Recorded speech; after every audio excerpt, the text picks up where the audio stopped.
मला फक्त एक गोट पाणी द्या. मी पत्रकार खाली बसले. पाणी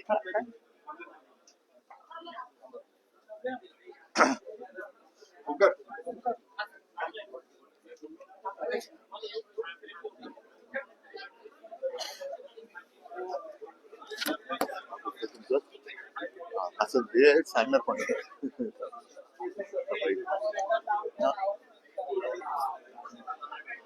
सर्वांनी शांतता राखायची.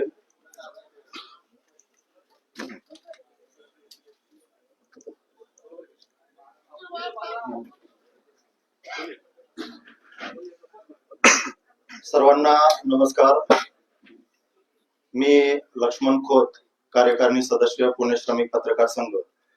आजच्या या कार्यक्रमासाठी आपल्याला सगळ्यांना माहित आहे, या महाराष्ट्राच्या भूमीत जेव्हा जेव्हा कधी मराठी माणसांच्या हक्काचा प्रश्न उभा राहिला, त्या वेळेस ठाकरे कुटुंब कायमच सदैव अग्रभागी उभा राहिलेला आहे. संयुक्त महाराष्ट्राची चळवळ असेल, त्या चळवळीत प्रबोधनकार ठाकरे यांनी या चळवळीचं नेतृत्व केलं. मराठी अस्मिता जागवण्याचं, त्याचबरोबर मराठी माणसाला स्वाभिमानानं जगायला शिकवणारे हिंदू हृदय सम्राट स्वर्गीय बाळासाहेब ठाकरे यांनी कायमच मराठीसाठी आणि महाराष्ट्रासाठी लढा दिला. आज त्यांचाच वारसा पुढे घेऊन जाणारे, या महाराष्ट्रातील तमाम जनतेशी आत्मीयतेने जोडलेलं नेतृत्व, या राज्याचे माजी मुख्यमंत्री तसेच शिवसेना उद्धव बाळासाहेब ठाकरे या पक्षाचे पक्षप्रमुख आदरणीय उद्धवसाहेब ठाकरे यांच्या या वार्तालापाच्या कार्यक्रमासाठी आपण एवढ्या मोठ्या संख्येने या ठिकाणी उपस्थित झाला. मी सुरुवातीलाच आपल्या सर्वांचं मनापासून स्वागत करतो आणि कार्यक्रमाच्या सुरुवातीला पत्रकार संघाचे अध्यक्ष ब्रिजमोहन पाटील आणि सरचिटणीस मंगेश फल्ले यांना विनंती करतो की त्यांनी आदरणीय उद्धवसाहेब ठाकरे यांचं स्वागत व सत्कार करावा. ते घातले ना.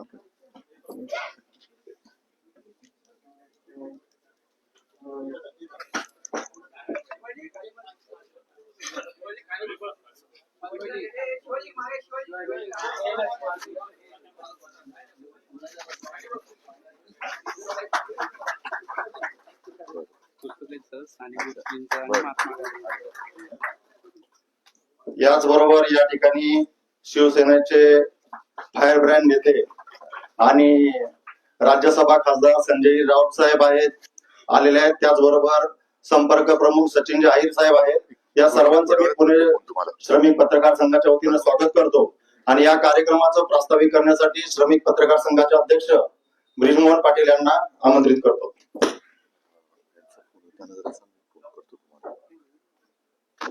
नमस्कार. पुणे श्रमिक पत्रकार संघातर्फे मी शिवसेना उद्धव बाळासाहेब ठाकरे पक्षाचे पक्षप्रमुख उद्धव ठाकरे साहेबांचं मी स्वागत करतो.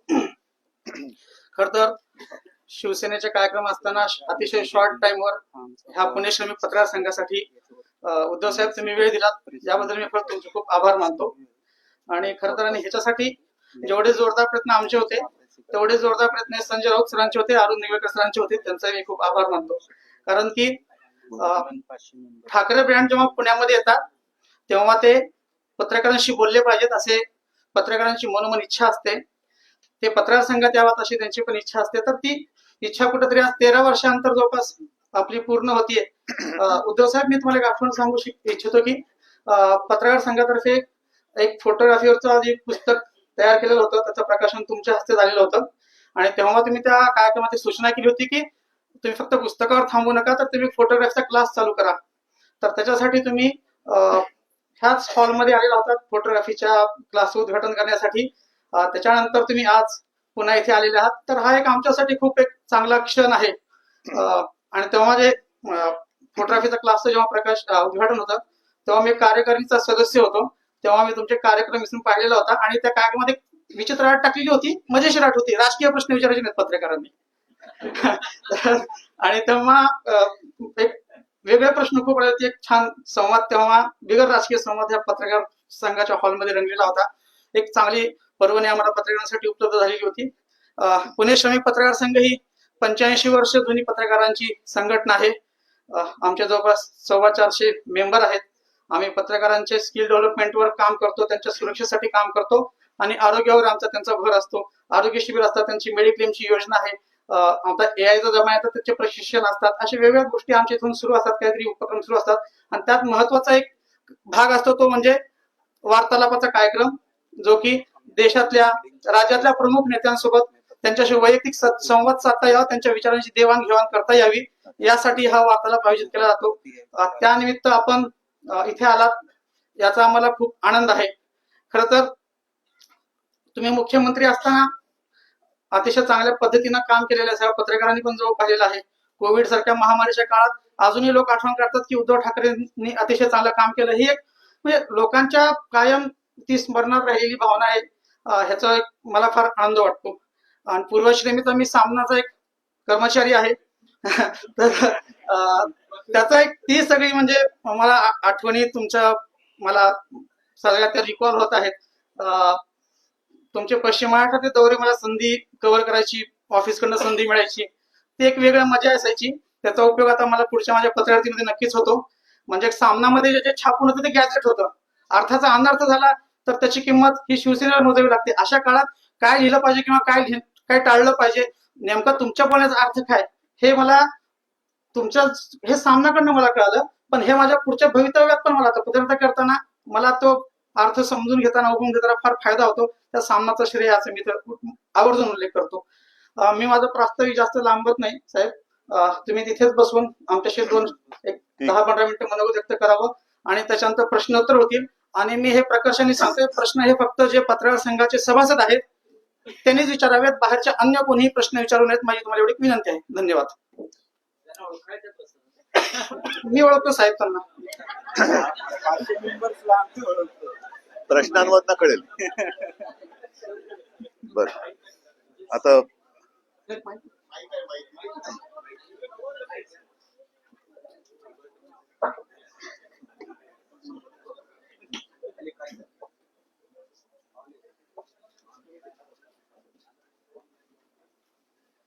आपण मला प्रेमाने आमंत्रित केलं याबद्दल प्रथमच मी आपले धन्यवाद मानतो.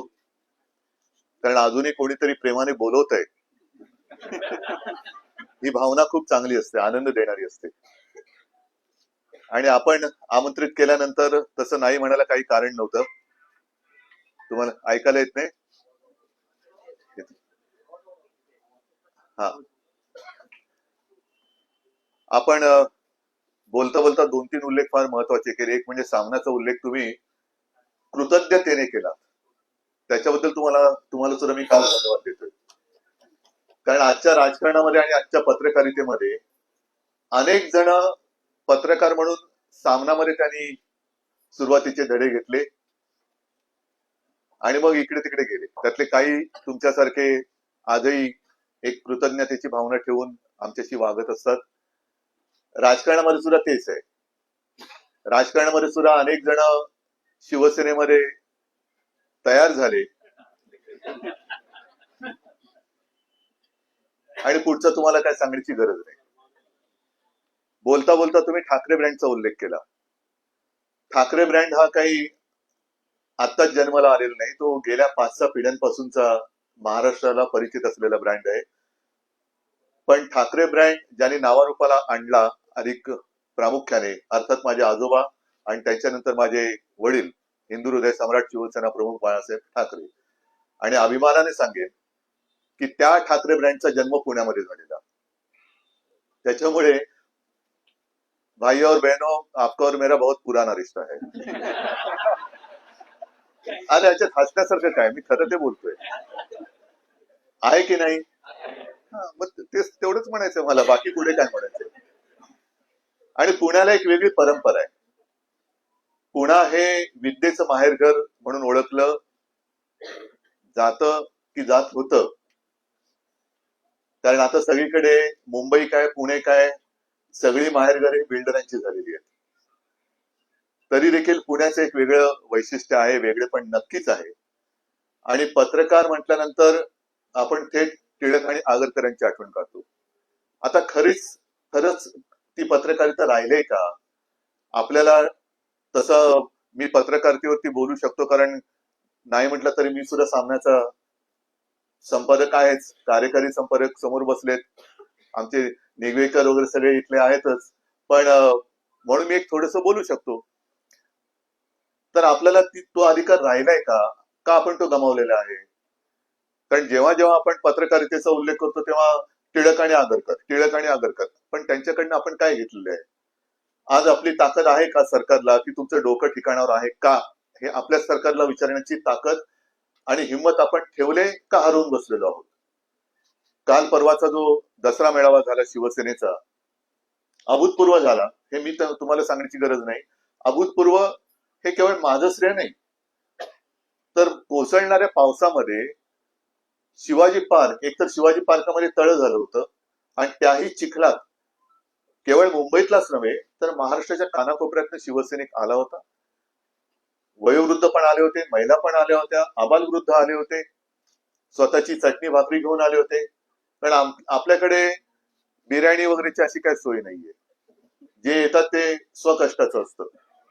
असे सगळे शिवसैनिक आलेले. पाऊस पडत असताना सुद्धा कोणीही जागचा हल्ला नाही.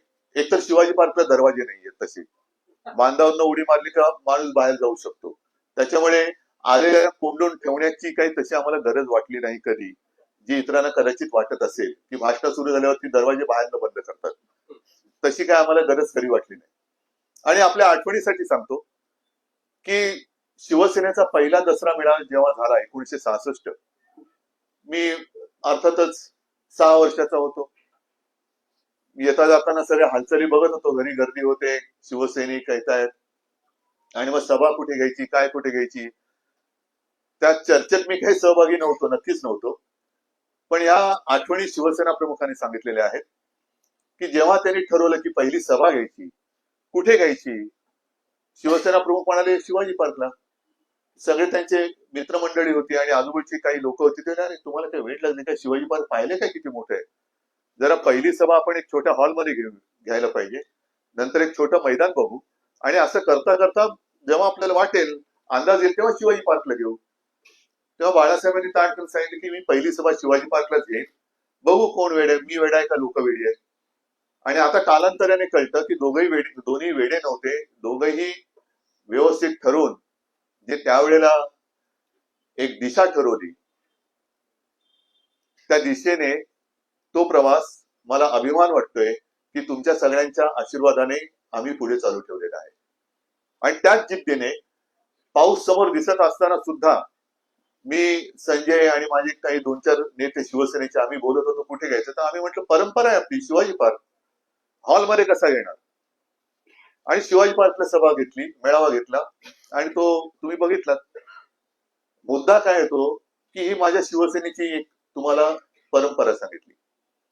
त्या मेळाव्यात मी नेमकं काय सांगण्याचा प्रयत्न केला, कितपत मला जमला असेल, कारण पाऊस होता, समोर लोक भिजत होती, कितपत जमला कल्पना नाही मला. पण माझा प्रयत्न हा होता आणि तो राहणार, केवळ माझा पक्ष सत्तेत आला पाहिजे, पण सत्ता आल्यानंतर पुढे सत्ता कशासाठी पाहिजे, का म्हणून तुम्हाला सत्तेत यायचंय, आणि सत्ता आल्यानंतर एवढी सगळी सत्ता असल्यानंतर सुद्धा तुम्ही देश कधी सांभाळणार आहात की नाही, राज्य म्हणून कधी सांभाळणार आहात की नाही, की केवळ पक्ष म्हणून सांभाळणार आहात तुम्ही. मधल्या काळात मी असं म्हटलं होतं, ते आजही माझं मत आहे की आपल्या देशाला आता पंतप्रधानांची गरज आहे, गृहमंत्र्यांची गरज आहे, अख्ख्या मंत्रिमंडळाची गरज आहे. कारण आता जे बसलेत ते एका पक्षाचे मंत्री बसलेत, देशाचे नाहीये. देशाचे म्हणून कारभार कुठे? ज्या सोनम वांगचुक यांचा उल्लेख मी केला, आपण किती लोक त्यांच्याबद्दल बोलतोय, किती लोकांना सोनम वांगचुक माहितीये, काय त्यांनी असा गुन्हा केला होता, काय म्हणून त्याला डायरेक्ट रासुका मध्ये अटक केली, काय एवढं मोठं राष्ट्र विघातक काम त्या वांगचुक यांनी काय केलं होतं, काय चूक केली होती वांगचुकांनी. म्हणजे काल परवापर्यंत जे पंतप्रधानांची स्तुती करत होते तोपर्यंत ते देशप्रेमी होते. मग असं नेमकं काय घडलं? मग सोनम वांगचुक यांनी जर का चूक केली असेल तर मणिपूरमध्ये चूक कोणी केली होती, का पेटलं मणिपूर? आता सुद्धा बातम्या ज्या येतात, आपल्याकडे बातम्या येतच नाही, हे आपलं कर्तव्य नाही का बातम्या दाखवणं? काय परिस्थिती आहे? लडाख खरंच शांत झाले का? लडाख आसाममध्ये मी काल फोटो बघितला, कन्फर्म केलं की खरं आहे का खोटं आहे? खोटं आहे. आदिवासी रस्त्यावरती उतरले, हातामध्ये मशाली आहे, पण इकडे बातमी कुठे येते? मणिपूरमध्ये आज काय चाललंय कोणाला कुठे काय माहिती? आपल्याकडे सुद्धा देशात इतरत्र काय चाललंय आपण बातम्याच देत नाही. मग खरंच आपण टिळक आणि आगरकरांचं नाव घेण्याच्या लायकीचे आहोत का, हा विचार आपण सगळ्यांनी केला पाहिजे. आणि मग मला असं वाटतं की मला प्रश्न विचारण्याच्या आधी आपण स्वतःला प्रश्न विचारला पाहिजे की मी कोणाला प्रश्न विचारण्याच्या योग्यतेचा आहे का? मी काय म्हणून तुम्हाला प्रश्न विचारू? मी काय करतोय? माझं कर्तव्य मी पार पाडतोय का? आणि ते जर पाडणार नसाल तर तुम्ही मला काय म्हणून प्रश्न विचारणार? मी माझ्या परीने काम करण्याचा प्रयत्न करतोय आणि तो करत राहणार. कारण त्याला आमची घराणीची म्हणा किंवा घराणीची परंपरा म्हणा, जे समोर दिसतंय, जिथे जिथे अन्याय दिसेल त्या अन्यायाला लाथ मार, हे माझ्या आजोबांनी शिकवलेलं ब्रीदवाक्य माझ्या वडिलांनी ते आयुष्यभर पाळलं, तेच घेऊन मी पुढे चाललोय. म्हणजे अगदी काही फुटबॉलपटू होण्याची गरज नाहीये की जिकडे तिकडे लाथ मारत फिर, पण अन्याय दिसेल तिकडे ढोंगाला लाथ मारणं हे आमचं कामच आहे. आणि म्हणून मग मी हिंदुत्व म्हणजे काय, देशप्रेम म्हणजे काय, या सगळ्या गोष्टीचा एक थोडक्यामध्ये परवा उल्लेख करण्याचा प्रयत्न केला की आमच्या अंगावरती जेव्हा येतात की लोक की तुम्ही हिंदुत्व सोडलं का, अरे बाबा तुमच्या वंशावळीमध्ये बघा ना कोणी कोणी काय काय सोडले. मग मी असं म्हणू का? म्हणजे आता थोडं याच्यात अर्थातच मला तुम्ही बोलवलं एका पक्षाचा प्रमुख म्हणून का फोटोग्राफर म्हणून, नाही तर मग माझं विषयांतर होईल. चल, तर पक्षाचा प्रमुख म्हणून बोलवलं असाल तर मग माझे थोडे विषय तुम्हाला सांगितले पाहिजेत की जेव्हा आम्ही भाजपच्या सोबत होतो तेव्हा आम्ही कडवट हिंदुत्ववादी होतो, आणि भाजपला आम्ही सोडलं म्हणजे काय हिंदुत्व सोडलं का? आणि मग आम्ही केवळ भाजपला सोडलं म्हणून हिंदुत्व सोडलं असेल तर मग म्हणून मी परवा जी काय उदाहरणं दिली की मोहनजी भागवत, मला त्यांच्याबद्दल आक्षेप नाहीये, पण मला त्यांना हा प्रश्न विचारायचा आहे की 100 वर्ष संघाची पूर्ण झाल्यानंतर तुम्ही 100 वर्ष ज्या संघाच्या पिढ्या ज्यांनी खस्ता खाल्ल्या, खपल्या, अनेक काही कष्ट घेतले असतील, त्या कष्टाला आज जी काही फळं लागलेत, विषारी फळं, हेच तुमचं 100 वर्षाचं फलित आहे का? कारण स्वतः मोहन भागवत हे मशिदीत जातात, त्यांना त्यांचं ते सर्वोच्च नेते त्यांनी राष्ट्रपिता म्हटलेलं आहे. त्याच्यानंतर थांबा या चॅनलवरनं बघा ना तुम्ही.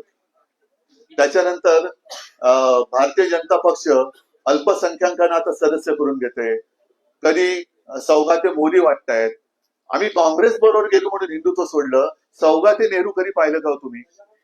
सौगाते इंदिरा गांधी कधी ऐकले का तुम्ही? मग सौगाते मोदी वाटणारे हे हिंदू कसे? पाकिस्तान बरोबर जोपर्यंत पाकिस्तान आतंकवाद इथला थांबवत नाही तोपर्यंत पाकिस्तानशी कोणतेही संबंध ठेवू नका, हे जे शिवसेना प्रमुखांनी सांगितलं तेच आम्ही परत परत सांगतोय. आणि तरी देखील म्हणजे हे भारतीय जनता पक्षानेच सांगितलं की पहलगाम मध्ये जो हल्ला झाला त्या हल्ल्यात धर्म विचारून गोळ्या घातल्या गेल्या. हिंदू असेल गोळी घातली, हिंदू असेल गोळी घातली. मग तुमच्या राज्यात हिंदू असुरक्षित आहेत आणि ज्यांनी हिंदूंना मारलं, ज्यांनी त्या अतिरेकी किंवा मारेकरी पाठवले होते, त्या पाकिस्तान बरोबर तुम्ही क्रिकेट मॅच खेळू कशी शकता? बरं आम्ही काँग्रेस बरोबर गेलो म्हणून आम्ही हिंदुत्व सोडलं. मग तुम्ही चंद्राबाबूवर गेलेल्या ते चंद्राबाबू हिंदुत्ववादी आहेत का? नितीश कुमार हिंदुत्ववादी आहेत का? भाजपचे मुस्लिम अल्पसंख्याक सेल सौगाते मोरी वाटतात. 32 लाख मुस्लिम लोकांना त्यांनी ती सौगात वाटली, तरी भाजप हिंदुत्ववादी आहे. म्हणजे याचा अर्थ असा की भाजप जे करेल ते अमर प्रेम आणि इतरांनी केलं तर लव जिहाद. असं कसं काय होऊ शकतं? म्हणजे भाजपनी केलं, त्यांनी काही केलं, सौगाते मोदी वाटलं तरी अमर प्रेम आहे. त्याच्यानंतर एका बाजूला तुम्ही सोफिया कुरेशी म्हणजे रक्षाबंधनाचा जो मी उल्लेख केला, बहीण आपल्याला राखी बांधते की माझं रक्षण कर म्हणून. ती सोफिया कुरेशी महिला आपल्या देशाचं रक्षण करते, तिला हे निर्लज्ज भाजपवाले पाकिस्तान की बहन, आतंकवादियों की बहन म्हणतात. आणि दुसऱ्या बाजूला मोदी सांगतात की या वर्षी मुस्लिम महिलांकडनं रक्षाबंधन करून घ्या. मग नक्की तुमचं काय, भाजपचं काय, अमर प्रेम आहे का लव जिहाद आहे? हा प्रश्न विचारण्याची ताकद ही पत्रकार गमावून बसलेत का? का नाही विचारत? जर लोकमान्य टिळक इंग्रजांना प्रश्न विचारू शकत होते तर आपणच निवडून दिलेल्या, आता मतचोरी हा विषय मी आणत नाही, निवडून आलेत ना, मानलं, बसलेत डोक्यावर. मग आपणच निवडून दिलेल्या सरकारला आपण प्रश्न विचारण्याचा अधिकार आपण गमावून बसलो आहोत का? आणि तो जर गमावून बसलो असू तर मग आपण पत्रकार म्हणून घेण्याच्या पात्रतेचे आहोत का? हा एकच प्रश्न आहे. बाकी बोलायला गेलं तर पुन्हा माझं भाषण इकडे होईल, म्हणून मी जास्त काही लांबण लावत नाही. पण डोक्यामध्ये माझ्या या काही गोष्टी आहेत आणि म्हणून मला असं वाटतं की निदान पत्रकारांनी निष्पक्षपातीपणाने दूध का दूध पाणी का पाणी हे आपलं कर्तव्य बजावलं पाहिजे. आणि आता जे काही एक अंधभक्त हा वर्ग जन्माला आलेला आहे, त्या अंधभक्तांना दृष्टी देण्याचं काम ही करण्याची जबाबदारी तुमच्या सगळ्यांची आहे, आमच्या सकट. मला वाटतं ती जर का आपण पाळली, विरोधी पक्ष म्हणून आम्ही नुसती आदळआपट करत असू तर तेही अयोग्य आहे. कारण माझ्या आजोबा नेहमी सांगायचे की टीका अशी झाली पाहिजे की त्यांनी ओरबाडायचं नाही, तर ज्याच्यावरती टीका काय चुकले, नुसतं रक्तबंबाळ करणं हे टीका करायचं काम नाही. त्याला कळलं पाहिजे की अरे हे माझं चुकलंय, हे चुकलंय माझं. म्हणजे दोन्हीकडे तरी एक हे पाहिजे, नीतिमत्ता, की एक सांगण्याचं धाडस पाहिजे योग्य ते, आणि दुसरं सांगितलेलं ऍक्सेप्ट करून सुधारण्याची सुद्धा एक वृत्ती पाहिजे ज्याच्यावर टीका केली जाते त्याच्याबद्दल.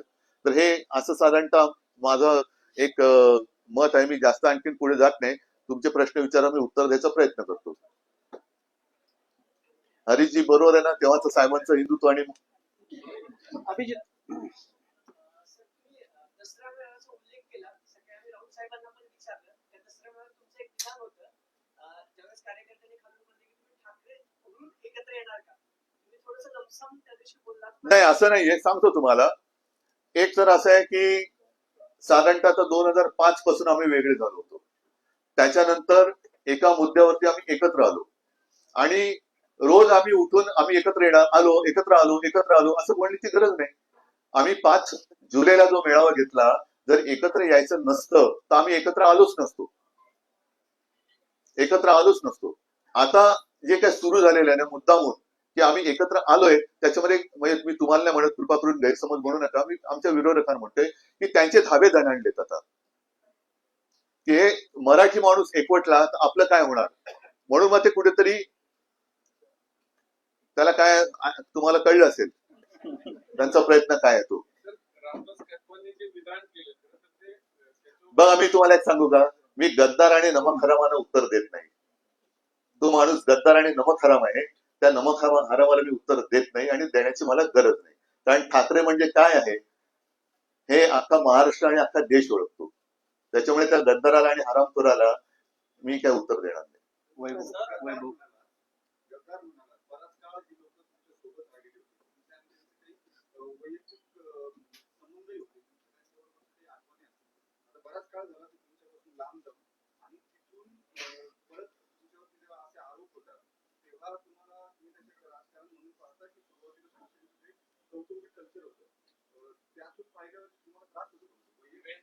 त्रास आणि वेदना होतात, पण त्याच वेळेला शिवाजी पार्क मध्ये हजारो माणसं पावसात भिजत माझं भाषण मी थांबू का विचारल्यानंतर सुद्धा तुम्ही बोला म्हणतात, तेव्हा ह्या वेदनांवरती ते एक रामबाण औषध असतं. आणि शिव्या देणाऱ्यांपेक्षा आशीर्वाद देणाऱ्यांचे हात खूप महत्वाचे असतात आणि ते हात कितीतरी पटीने माझ्या पाठीशी उभे आहेत, म्हणून तर मी उभा राहू शकतो. हॅलो तुम्ही तुमच्या वडिलांनी थांबा एकदम, हा वडील बोला. तुमच्या वडिलांनी जे नाही, पत्रकार नाहीये. हा, लक्ष्मण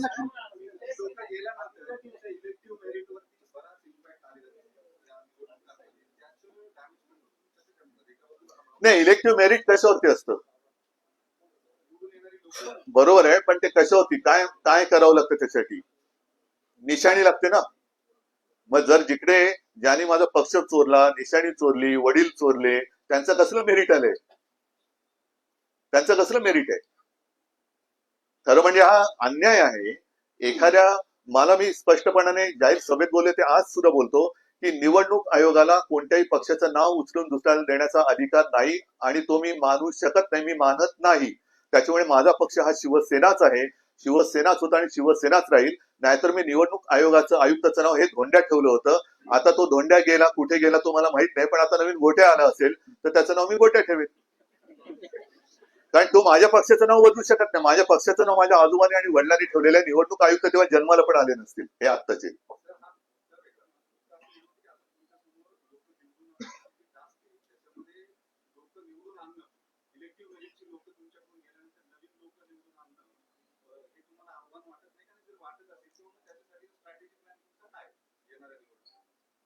असं जर का आपण विचार केला तर मग शेतकऱ्यांनी काय करायचं? कारण त्यांनी काढलेलं पीक, मेहनत केलेलं, आता जशी हालत झालेली त्याच्या डोळ्यादेखत ते उद्ध्वस्त झालं, तरी त्याची जमीन आणि त्याची मेहनत आणि जमिनीचा कस जोपर्यंत आहे तोपर्यंत त्याला घाबरण्याचं कारण नसतं. तरी सुद्धा तो पुन्हा कसतो आणि पुन्हा पीक काढतो आणि आपलं पोट भरतो.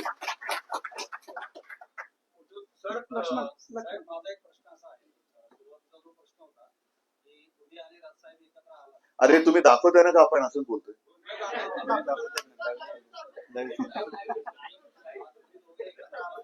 मराठी जनमानसाला त्याचा आनंदच होणार आहे. पण आपल्याकडून 2 वेळा उल्लेख झाला मध्ये मराठीच्या मुद्द्यावर जेव्हा तुम्ही दोघे एकत्र आलात त्यावेळेस तुमच्याकडून उल्लेख झाला की आम्ही एकत्र आलोय ते एकत्र राहण्यासाठी, आणि परवाच्या मेळाव्यात देखील तुम्ही तो उल्लेख केला. पण त्याच वेळेला राज ठाकरे यांच्याकडून मात्र ह्या बाबतीतला कुठलाही उल्लेख स्पष्टपणाने होताना दिसत नाही. पण तो त्या दिवशी भाषण करतच नव्हता. पण इतर वेळेस सुद्धा म्हणजे पण हो, थांबा ना तुम्ही. आता अजून निवडणूक नाही जाहीर झालेली, त्याच्यानंतर आमच्या 2-3 वेळा भेटी पण झालेल्या आहेत. तर काही गोष्टी व्यवस्थित करू द्या ना. आगामी काळामध्ये महाराष्ट्रात थांबा, कोणतरी एकाने विचारा. आतापर्यंतच्या निवडणुका महाविकास आघाडी म्हणून लढवल्या, महापालिकेच्या निवडणुका आघाडी म्हणून लढवणार का, किंवा त्यात कोणी ऍडिशनल डिव्हिजन होणार? हा प्रश्न तिन्ही पक्षांनी मिळून सोडवायला पाहिजे. कारण लोकसभा आणि विधानसभा आम्ही महाविकास आघाडी म्हणून लढलो. आता मी सुद्धा, म्हणजे शिवसेनेने पण, काँग्रेसने पण आणि राष्ट्रवादीने पण महाविकास आघाडी म्हणून लढायला काहीच हरकत नाहीये. मात्र त्या व्यतिरिक्त, कारण आमची आघाडी आहे, जसं शिवसेना आणि भारतीय जनता पक्षाची होती युती, तशी आमची आघाडी आहे. तिन्ही पक्षांना त्यांचा निर्णय घेण्याचं स्वातंत्र्य आहे. तिन्ही पक्षांना जर वाटलं आघाडी म्हणून लढायचं, लढू शकतो. समजा कोणाला वाटलं की नाही आम्हाला वेगळं लढायचंय, तसं ती जेव्हा निवडणूक जाहीर होईल तेव्हा त्याच्याबद्दल आमची चर्चा होईल. आणि साहजिकच आहे, स्थानिक पातळीवरच्या निवडणुका आहेत, त्याच्यामुळे स्थानिक आमचं जे काही युनिट असेल प्रत्येक पक्षाचं, त्यांना विश्वासात घेऊन हा निर्णय घेतला जाईल. आगामी काळामध्ये महाराष्ट्रात स्थानिक स्वराज्य संस्थांच्या निवडणुका आहेत. शिवसेना म्हटलं की कायम भावनिक राजकारणाचा विषय हा पुढे येत असतो. तर या पुढच्या काळात महाराष्ट्रासाठी स्थानिक स्वराज्य संस्थांच्या निवडणुकांसाठी तुमचा काय अजेंडाचा काय असू शकेल? भावनिक म्हणजे काय नेमकं? शेतकऱ्यांना कर्जमुक्ती करणं हा भावनिक प्रश्न आहे. शेतकऱ्यांना 50,000 रुपये हेक्टरी नुकसान भरपाई द्या हा भावनिक विषय आहे. की आत्ताची जी वस्तुस्थिती आहे त्याला आवश्यक विषय.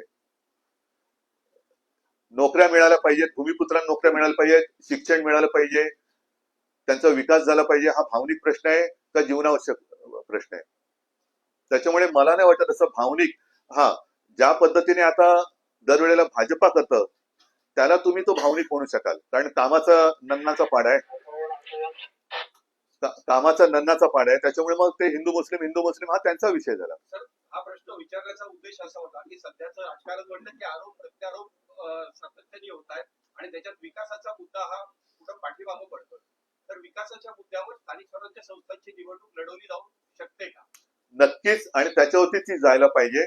जसं मुंबई महापालिकेमध्ये मी अभिमानाने सांगेन की 25 वर्ष म्हणजे आता विसर्जित झाली महापालिका, तोपर्यंत सलग 25 वर्ष शिवसेना आणि भाजपा, तेव्हा एकेकाळी भाजपा आमच्या सोबत होती, आमच्याकडे असताना आम्ही तिकडे शाळांचा दर्जा सुधारला, पाण्यासाठी सुद्धा पाणी वाढवलं.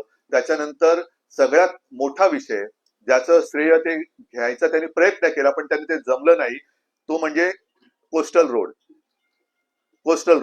त्याच्यानंतर जिजामाता उद्यान असेल, शाळा असतील, हॉस्पिटल्स असतील, अनेक अनेक गोष्टी आम्ही मुंबईमध्ये केल्या, उद्यानं दिली, खूप गोष्टी केल्या मुंबईमध्ये. हा विकासच केला आम्ही. केली नव्हती, आम्ही करू इच्छित होतो.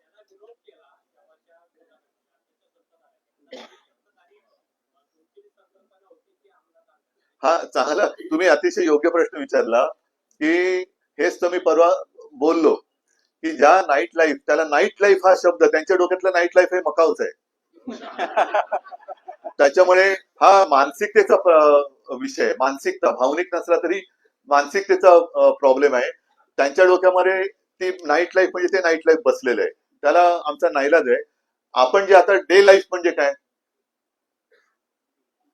आदित्यचा जो मुद्दा होता तो अत्यंत योग्य होता, म्हणून तो त्याने आता स्वीकारला की दिवसा जरा आपण जे काम करतो, आपल्याला आता बाहेर गेले तर खाणं पिणं भूक तर लागते ना, रेस्टॉरंट्स आहेत, काहीतरी वाहतुकीची साधने आहेत, रात्री काम करून घरी जाणाऱ्याला टॅक्सी मिळते का, रेल्वे किती वेळ चालू असतात, बसेस किती, मी मुंबईचं बोलतोय, चालू असतात तुमच्या इकडे, म्हणजे आता मुंबईतल्या उपनगरात सुद्धा आणि पुण्यात सुद्धा. पुण्यात तर रिक्षा खूप आधीपासून आहेत.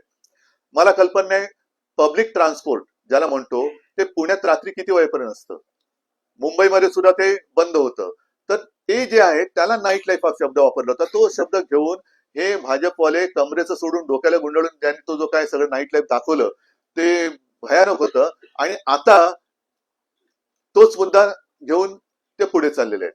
म्हणूनच मी मगाशी जे म्हटलं ना की ते करतात ते अमर प्रेम, दुसरे करतात ते लव जिहाद.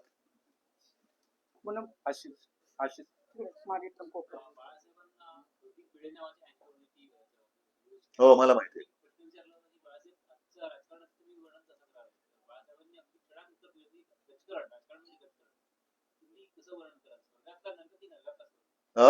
स्वर्गातला नरक का नरकातला स्वर्ग?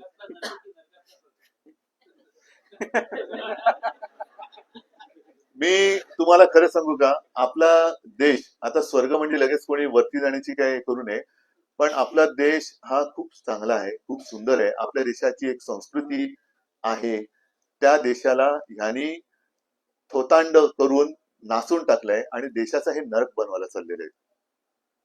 आणि तो नरक होऊ नये म्हणून मी आपल्या सगळ्यांच्या सोबतीने प्रयत्न करतोय की आम्हाला जो देश पाहिजे तो आमचाच देश आहे, पण देशामधली ही लोक, तुम्ही आता ज्या भिंती उभ्या केल्यात त्या भिंती ह्या म्हणजे काही देश नाही. आणि मधल्या काळात म्हणून मी म्हटलं होतं की भारतीय जनता पक्षाला सरकार चालवता येत नाही. ते ना केंद्रातलं येतं ना राज्यातलं येतं. कारण केंद्रातल्या सरकारला जर का आपण बघितलं तर ना त्यांना मणिपूरचा प्रश्न सोडवता आलाय, ना काश्मीरचा सोडवता आलाय.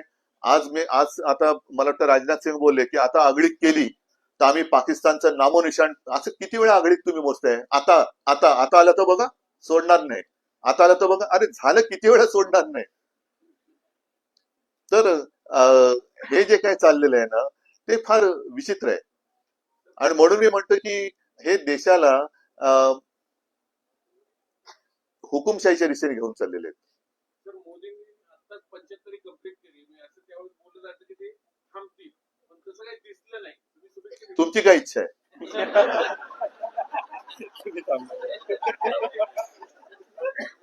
तुमच्या प्रश्नाचा उद्देश मला कळला नाही. शुभेच्छा दिल्या की नाही तुम्ही? मी दिल्या ना. मला वाटतं का त्यांनी थांबावं? मी तुम्ही नाही नाही, ऐका मी आता मधल्या काळात परत एकदा ना 1-2-3 एपिसोड कोण बनेगा करोडपतीचे पाहिले जरा मुद्दाम होते, कारण खूप चांगले आहे. आणि त्याच्यामध्ये 3 गोष्टी असतात. एक असतो तो पब्लिक पोल, कसं आपका समय सुरू होत आहे अब, आणि मग तुमचं जे मत येईल ना ते माझं मत आहे. प्रेम पण असतं एक त्यात. हा प्रेम नाही नाही, पण ऑप्शन घ्यायचा अधिकार मला आहे. त्याच्यामुळे तुम्ही सांगा तुमच्या, मैं पब्लिक के साथ जाना चाहता हूँ, बोलो. एक मिनिट बाबा. महाराष्ट्रामध्ये शेतकरी मोडून पडलाय परिस्थितीमुळे त्याची परिस्थिती ढासळली. एकीकडे राज्य सरकार जे आहे ते तोंडाला पाणी पुसण्याचं काम करते आणि दुसरीकडे केंद्र सरकारही मदतीचा हात देते. या पार्श्वभूमीवर ते आपलं काय? नाही, अगदी हा सध्याचा खूप अस्वस्थ करणारा विषय आहे. आणि म्हणून आता तुम्ही जो विचारला ना प्रश्न, कुठे राजकारण का गजकारण, हे आपल्याला कळतच नाही. राजकारण म्हणजे केवळ राजकारण म्हणजे काय, तर मला सत्ता पाहिजे पण ती जनतेची सेवा करायला. जसं मी मुख्यमंत्री होतो तेव्हा दुर्दैवाने संपूर्ण जगात करोनासारखं संकट आलं, माझ्या परीने मी काम करण्याचा प्रयत्न केला. कितपत यशस्वी ठरलो तुम्ही सांगू शकता, मला कल्पना नाही. कारण मला जेवढं कळलं, मी जेवढं करू शकतो मी करू शकलो. त्याही काळामध्ये कोणीही न मागता मी शेतकऱ्यांची कर्जमुक्ती करून दाखवली होती.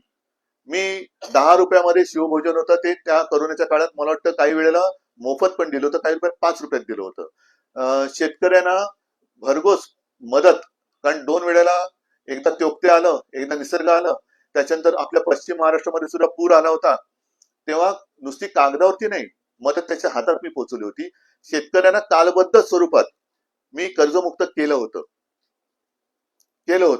आताचं जे सरकार आहे हे परत तेच सांगतो, भाजपला सरकार चालवता येत नाही. नाहीतर त्यांनी 17 साली दिलेली कर्ज माफी अजून चालू आहे आणि मी केलेली ती मी पूर्ण करून झालं. त्याच्यात एकच गोष्ट राहिली होती जी मी सुरुवात केली होती, करोनामुळे करू शकलो नव्हतो, ते म्हणजे नियमित कर्ज परतफेड करणाऱ्यांना 50,000 रुपये प्रोत्साहनपर राशी. साहजिकच आहे, करोनाच्या संकटात अर्थचक्र गडबडलं होतं, पण त्याही वेळेला शेतकऱ्याने अर्थचक्र सांभाळलं होतं आपलं. म्हणजे हे शेतकऱ्यांचे उपकार आहेत आपल्यावर. मी सुरुवात केली आणि यांच्या राशी घेऊन पळाले. तर आता मला असं वाटतं की मी हे परवा बोललोय की नरेंद्र मोदी आपले पंतप्रधान, त्यांनी बिहारमध्ये निवडणुका तोंडावर आहेत म्हणून महिला 75 लाख महिलांच्या अकाउंटमध्ये 10,000 रुपये हे केंद्रातनं टाकलेत. कुठे आला होता प्रस्ताव? म्हणजे मी बिहारला देण्याबद्दल माझी पोटदुखी नाहीये, पण अडचणीत असणाऱ्या लोकांना, तुम्ही अडचणीत आहात म्हणून तुम्ही मदत करताय. जनता अडचणीत असताना मदत करणारं सरकार आम्हाला पाहिजे. सरकार अडचणीत यायला पाहिजे, किंवा सरकार अडचणीत आहे म्हणून मदत करणारं सरकार नको आहे आम्हाला. बाबा थांबा ना. मिनिट बाबा.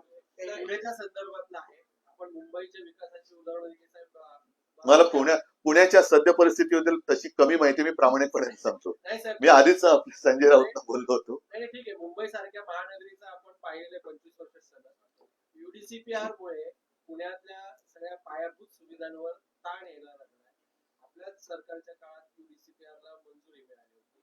अगदी 6-9 मीटरच्या रस्त्यांवर टोलेजंग इमारती उभ्या राहत आहेत. पाण्याचा प्रश्न गंभीर होणार आहे.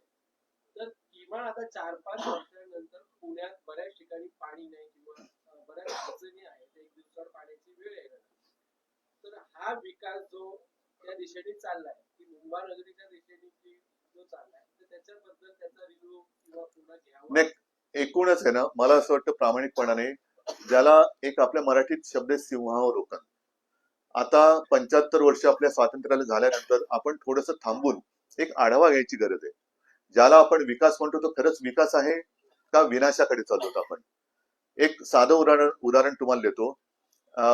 मुंबईच मी परत उदाहरण देईन की मुंबईमध्ये आज देखील 24/7 ज्याला म्हणतो तसं पाणी देऊ शकत नाही, कारण लोकसंख्या आणि पाणी यांचं प्रमाण हे व्यस्त आहे. त्याच्यासाठी आणखीन पाण्याची गरज ही लागते आणि म्हणून 2 मोठे तलाव, गारगाई आणि पिंजाळ, हे आम्ही बांधू असं वचन मी माझ्याही महापालिकेच्या निवडणुकीच्या वचननाम्यात दिलेलं होतं आहे. आणि मी मुख्यमंत्री झाल्यानंतर मी म्हटलं अरे ते आता आपण पूर्ण केलं पाहिजे. कारण एक तलाव आम्ही बांधला, ज्याला आम्ही हिंदू हृदय सम्राट शिवसेना प्रमुखांचं नाव दिलं, मध्य वैतरणा. आणि मी जेव्हा प्रेझेंटेशन घेतलं तेव्हा माझ्या लक्षात आलं की हे तलाव करण्यासाठी किमान 5 ते 6 लाख झाडं ही मारावी लागणार, म्हणजे जंगल कापलं जाणार. मग हे धरण आपण बांधतोय खरं, पण आपण निसर्ग उद्ध्वस्त करतोय. आपण जिकडे कॅचमेंट एरिया म्हणतो तिथे हे धरण बांधतो. आता त्याला कॅचमेंट एरिया का म्हणतो? तर तिकडे पाऊस पडतो. तिकडे पाऊस का पडतो? तर तिकडे झाडं आहेत. आता ती झाडं कापल्यानंतर कालांतराने पाऊस तिकडे पडायचा वाढेल का कमी होईल आपल्याला माहिती नाहीये. आणि मग त्याला पर्याय म्हणून मी डिसॅलिनेशन ऑफ वॉटर, म्हणजे मुंबईला समुद्र किनारा आहे मोठा, समुद्राचं पाणी आपण पुराणात ऐकलं, अगस्तीने समुद्र प्यायला होता, अगस्ती ऋषीने. आपण का नाही प्यायचा? जगात इतरत्र प्यायला जातो पाणी ते. तर समुद्राचं पाणी निक्षारीकरण करून पिण्याचा प्रकल्प मी गो अहेड दिला होता. आणि ते सुद्धा पाणी साधारणतः रोज मुंबईला तानसा तलावातनं जेवढं मिळतं 400 MLD तेवढं पाण्याचा मी पायलट प्रोजेक्ट गो अहेड दिला होता. त्याचा अजूनही टेंडर निघालेलं नाही. तो प्रकल्प गुंडाळला गेला. जर माझं सरकार राहिलं असतं तर माझ्या अंदाजाने या डिसेंबर पर्यंत मुंबईला समुद्राचं पाणी आपण देऊ शकलो असतो. ठीक आहे. आता ह्याचं कोणतरी म्हणेल समुद्राचं पाणी महाग पडेल. आहे, समोरासमोर जर तुलना केली तर ते समुद्राचं पाणी हे महाग आहे. पण तलावाचं पाणी जे आहे त्याच्यामध्ये जे काय पर्यावरण मारलं त्याची किंमत तुम्ही मोजणारच की नाही? त्याची किंमत कोण मोजणार? तर तसंच आपण विकास म्हणून जे काय म्हणतोय, जंगल, आता जसं मेट्रोचे स्टेशन आरेचं जंगल तोडीची गरज नव्हती, त्याला आम्ही पर्याय दिला होता. आता तीही जागा घेतली आणि जिथे आम्ही सुचवलेली तीही जागा घेतली. तर जसं मुंबईचा मी विचार करू शकतो, कारण मी मुंबईकर आहे. पुण्यामध्ये आलो आणि पुण्याचं आता तेव्हा पुण्यामध्ये तेव्हा दादागिरी होती. आता माहित नाही मला दादागिरी आहे का, मोडून काढले. त्याच्यामुळे मी म्हणजे पुणेकरांची मी माफी मागतो की मी तेव्हा पुण्याकडे तेवढं लक्ष देऊ शकलं नव्हतं. कारण बाबा तुम्ही चालले, तरी देखील जेव्हा कोरोना वाढला तेव्हा मी पुण्यात एकदा आलो होतो आणि सगळ्या महापालिका अधिकाऱ्यांची बैठक घेऊन माझ्या मी सूचना केल्या होत्या. आता हा विचार केला पाहिजे की नुसती घरं बांधतोय आपण, पण सुविधा, कारण आता मुंबई काय, पुणे काय, बेंगलोर काय, ही सगळी ट्रॅफिक जाम मध्ये आता मरायला लागलेली शहर आहेत. आणि ट्रॅफिक जाम मध्ये तुम्ही इलेक्ट्रिक व्हेकल आणा का इथेनॉल आणा. आता इथेनॉल आणल्या तर परत त्याचं वेगळं एक आता हे सुरू झालेलं आहे, इथेनॉल कोणासाठी कशासाठी. पण व्हेकल आणल्यानंतर गर्दी तर होणार ना, ट्रॅफिक जाम तर होतोय.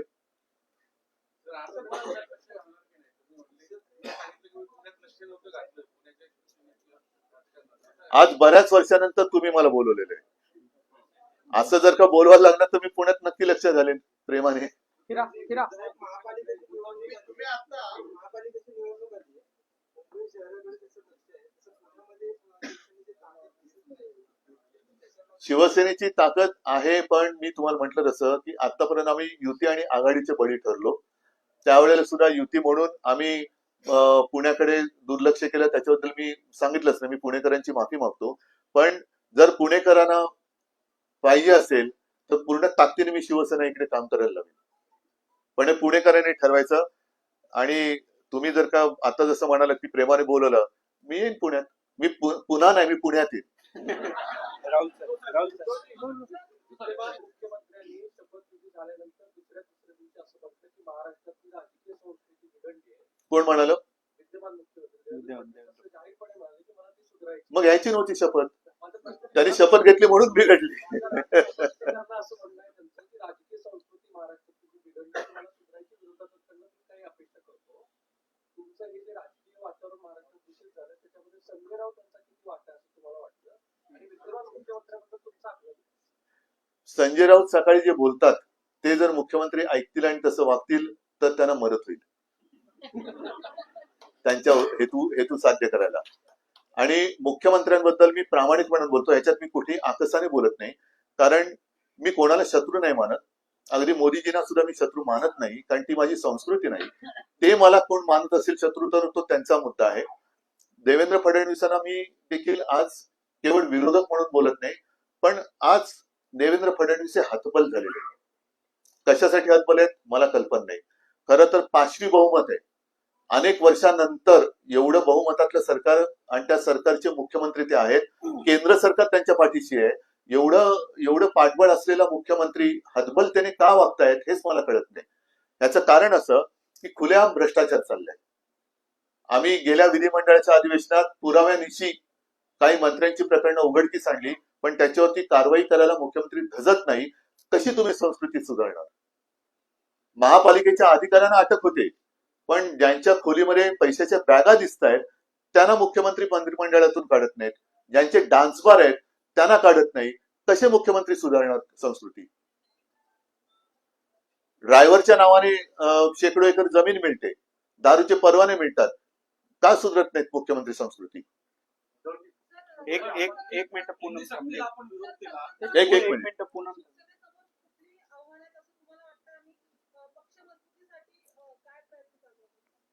मी पक्ष मजबूती हा विषय माझा नक्कीच आहे पक्षप्रमुख म्हणून, पण त्याच्यापेक्षा राज्य आणि देश मजबूतीकडे माझा जास्त कल आहे.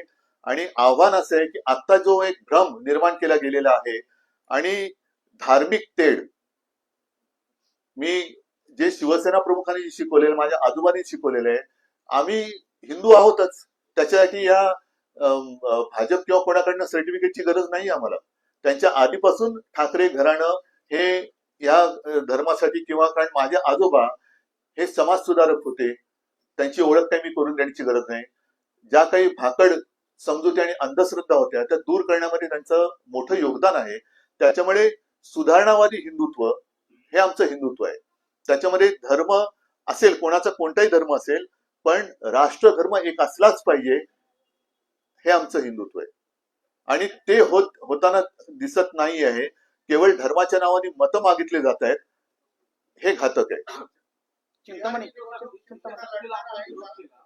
जर संस्कृतीला आपण विरोध केला, तो विषय आता तरी मागे पडलेला, पण सरकारने जी समिती नेमली, नरेंद्र जाधवांना मी तुमच्या सगळ्यांच्या समोर सांगते, कृपा करून आयुष्यातला मौल्यवान वेळ घालवू नका, कारण जे होणार नाही त्याच्या मागे तुम्ही कशाला वेळ घालवताय? निवडणुकीनंतर कदाचित पुढे नाही नाही, होणारच नाही ना.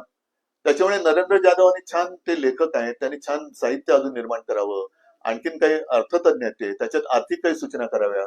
पण जी गोष्ट होणारच नाहीये त्याच्यासाठी त्याने आयुष्य वाया घालू नये, असं माझं नरेंद्र जाधवांना एक जाहीर आवाहन म्हणजे विनंती आहे. शिवसेना बिहारमध्ये निवडणूक लढवणार आहे का? जर लढवणार असेल तर स्वतंत्र लढवणार आहे काँग्रेस? बिहारच्या युनिटशी आमचं बोलणं अजून झालेलं नाही. आणि तिकडे तुम्हाला माहिती आहे, आधीच आता 10,000 रुपये वाटलेले आहेत. त्याच्यामुळे एक नक्की की उगाच कोणाच्या तरी तंगड्यात तंगड घालण्याचं काम आम्ही करणार नाही. साहेब, सर. एक मिनिट. नार्वेकर यांचा जो निकाल होता त्याबद्दल अच्छा, मला हा सुनावणी चालू आहे. आणि दुसरा प्रश्न होता की नाही नाही, सॉरी, नार्वेकरांचं काय? नार्वेकरांच्या विरोधात जे तुम्ही सुप्रीम कोर्टात गेलेला तो निकाल हो हो, काय दिलेला आहे, त्याचा तुम्ही पाठपुरावा किती करणार? मला असं वाटतं की आता काय 2025 एक नजीकच्या काळात 2045-50 पर्यंत तरी निकाल लागेल. साहेब, एक शेवटचा प्रश्न. शेवटचा प्रश्न. राजकारणात बऱ्याच वेळा असं असतं की सगळे ऑप्शन बंद असतात आणि फक्त पण आपला फोनो फ्रेंडच चालू असतो. तर तशा अशी पसंत आला तर तुम्ही कुणाला फोन करा? त्याच्यामध्ये क्विट हा सुद्धा एक ऑप्शन असतो. साहेब, एक शेवटचा मताने सर. एक प्रश्न होता. तेच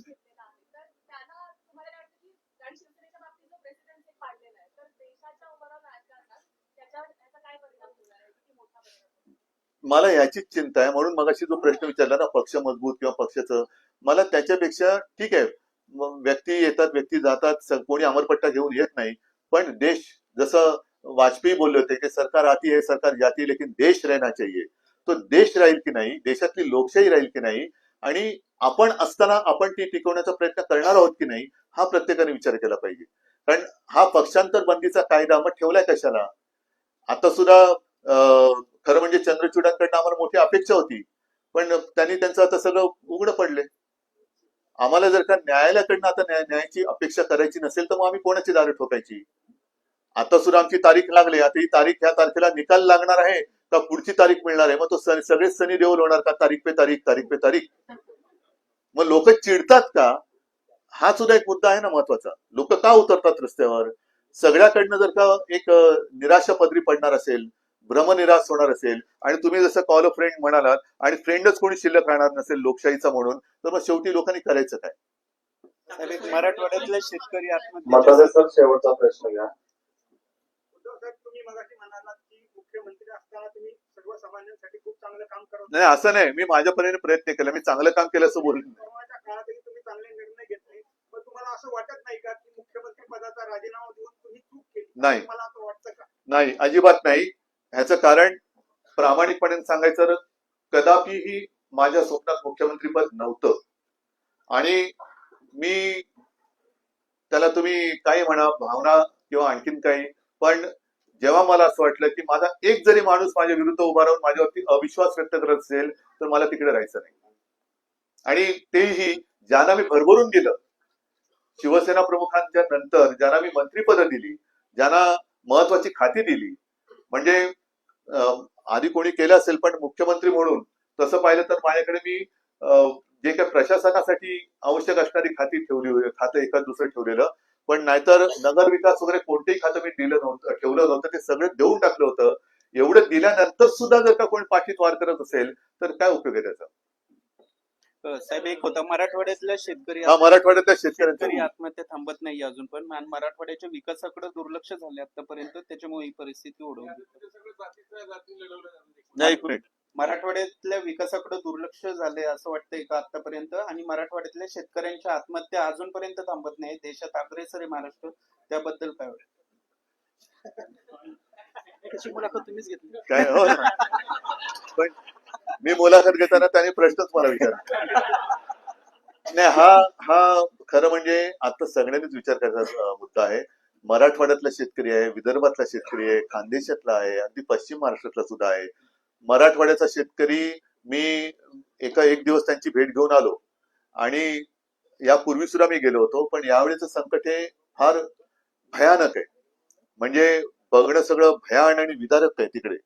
मी गेलो दुसऱ्या तिसऱ्या दिवशी मी गेलो, गुडघाभर पाणी शेतामध्ये होतं, पीक सडून गेलं होतं, वास मारायला लागला होता ना. पीक विम्याचं काही, कारण त्याचे निकष एवढे विचित्र करून ठेवलेत की पीक विमा मिळणारच नाही, पीक विमा मिळणारच नाही किंवा तो द्यायचाच नाही असे निकष केले गेलेत.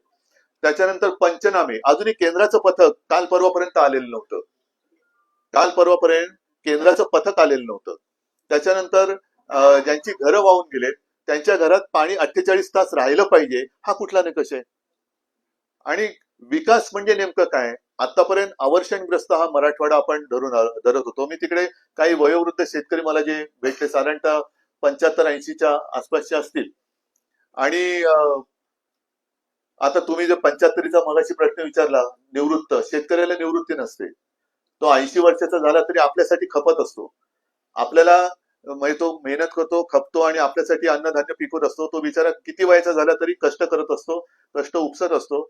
आणि त्यांनी मला सांगितलं की असं संकट आम्ही आयुष्यात कधी पाहिलं नव्हतं, एवढी अतिवृष्टी आम्ही कधी पाहिलेली नव्हती. आपण त्याची आता कल्पना न करणाऱ्या गोष्टी घडायला लागल्या. आणि त्याला एक कारण जे आहे, नुसतं विकास म्हणून ज्या काही गोष्टी आपण साधायला बघतोय त्याच ह्याला मला वाटतं कारणीभूत होत आहेत. म्हणजे आता सुद्धा मुंबईमध्ये आहे, ठीक आहे, जिकडे आवश्यक आहे तिकडे अंडरग्राऊंड आम्ही सुद्धा पाण्याच्या हे केलेले आहेत, जलवाहिन्या केलेल्या आहेत. काही ठिकाणी मेट्रो अंडरग्राऊंड केलेले आहेत. पुण्यात पण काही ठिकाणी झालं असेल. पण किती भगदाड पाडणार तुम्ही? शेवटी प्रत्येकाचं आयुष्य असतं, डोंगराला सुद्धा आयुष्य असतं. ज्या काही आता भूस्खलन वगैरे होतंय, लँडस्लाईड, तिकडे सुद्धा आता ते जोशीमठ तो खचून गेला. आणखीन सगळं कारण आपण विकास विकास विकास. आता शेतकऱ्याला मदत आधी द्यायला पाहिजे का शक्तीपीठ महामार्ग केला पाहिजे?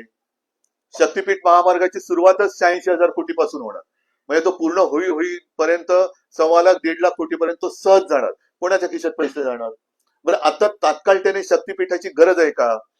म्हणजे काय झालेलं आहे की मुलाचा पहिला वाढदिवस असेल त्याला तुम्ही 75ची शाल देताय का? तो 75 वर्षाचं झाले होते त्याला शाल उपयोगी पडेल. अरे पण थांब, त्याला आधी लंगोट तर दे. म्हणून तुम्ही जो प्रश्न विचारला ना, तर मराठवाड्याच्या शेतकऱ्याकडे आणि सगळ्याच शेतकऱ्यांकडे काय बघा, दुसरा एक प्रश्न असा आहे. आज या वेळेला मी गेलो, त्याचं पीक त्याच्या हातात नाही गेलेलो. मुख्यतः तो सोयाबीनचा पट्टा आहे. सगळे शेतकरी रडत होते, हातामध्ये म्हणजे ते सगळे चिखलाने बिचारे माखलेले होते, हातात सगळं ते सडलेलं सोयाबीन घेऊन उभे होते. काय खर्च तो तसाच राहिला. पण गेल्या वर्षी त्याच्या हातात पीक होतं, गेल्या वर्षी पीक होतं ना. पण गेल्या वर्षी त्याचा प्रश्न होता आम्हाला हमी भाव काय. म्हणजे शेतकरी या दुहेरी संकटात आहे, सगळंच गेलं. तर ह्या सगळ्या गोष्टीकडे आणि जो काही दुजाभाव चालतो आपल्याकडे, मी कोणाचे विरोधात नाहीये, पण आता साखर सम्राट जे आहेत त्या साखर सम्राटांना भाजपात गेल्याबरोबर शेकडो कोटींची थक हमी मिळते. थक बाकी जरी असली त्यांच्या साखर कारखान्याच्या कर्जाची, तरी सरकार हमी घेतं आणि जर का त्या साखर कारखान्यांनी कर्ज परतफेड केली नाही तर सरकार ते पैसे भरतं. आणि शेतकरी जेव्हा बँकेत जातो तेव्हा त्याला त्याचं घरदार, जमीन, बायकोचं मंगळसूत्र, बैलजोडी सगळं दहाण टाकल्याशिवाय त्याला 5, 10, 15, 20,000 रुपये मिळत नाही आणि यांना शेकडो कोटी रुपये मिळतात. त्याचे तुम्ही थक हमी घेता. हा जो काय प्रकार आहे ना, ह्याला कुठेतरी एक समानता आली पाहिजे. आणि मग आपण त्याच्यावरती बोलल्यानंतर मग विकास म्हणजे काय, विकास शेतकऱ्याचा करायचा असेल तर मला असं वाटतं की त्याला नुसता हमी भाव नाही तर हमखास भाव मिळेल अशी यंत्रणा निर्माण करण्याची आज गरज आहे. त्याला हमखास भाव मिळालाच पाहिजे. तो काही न करता तो काय मार्केट रिसर्च करतो का? आपल्याकडे आता आयफोन 16, 17, 18, 50, 51, 55 काय त्याच्यात फरक काहीच पडत नाहीये. पण आहे ना, मार्केट रिसर्च चालतो आणि काय केलं तर लोक त्याला घेतील. तसं आपण मार्केट रिसर्च करून काय पिकवलं गेलं पाहिजे अशा पद्धतीने शेतकऱ्यांना एकत्रित करून, ज्याला तुम्ही गटशेती म्हणा किंवा काही म्हणा, असं देऊन त्याला तसं बियाणं देणं, तसं त्याला सपोर्ट करणं आणि मार्केट उपलब्ध करून देणं, असं केलं तर मला वाटतं शेतकरी जगू शकेल. असं मला वाटतं. मला माहिती तुम्ही सहमत होईल की नाही. हॅलो, एक शेवटचा प्रश्न, शेवटचा प्रश्न घेतोय. शेवटचा मग थांबतो, मग परत येईल मी. परत बोलू आपण. परंतु आता साखर हंगाम सुरू होणार आहे तर शेतकऱ्यांकडूनच जे 15 रुपये 15 रुपये केले ते सरकारकडे पैसे नाहीत का देण्यासाठी म्हणून 5 रुपये परत 10 रुपये एक्स्ट्रा वाढवतात. आता काय मी काय उत्तर देऊ याच्यावर? म्हणजे हा पूरभार सरकार आता जसं जीएसटी कमी केला, बरोबर आहे, जीएसटी लावला कोणी होता? नेहरूने लावला होता का? हा नाही, एक थांबा ना जरा, नेहरूने लावला होता का जीएसटी? म्हणजे तुम्ही म्हणजे त्यांनी 8 वर्ष 127 लाख कोटी रुपये लुटले, बरोबर आहे. आणि आता ते आपल्यावरती म्हणजे जीएसटी लावला तोही उत्सव आणि कमी केला तोही उत्सव. ठीक आहे, चला सगळ्यांना बस आता सगळ्यांना धन्यवाद देतो. असंच प्रेम असू द्या. जय हिंद, जय महाराष्ट्र. राज्याचे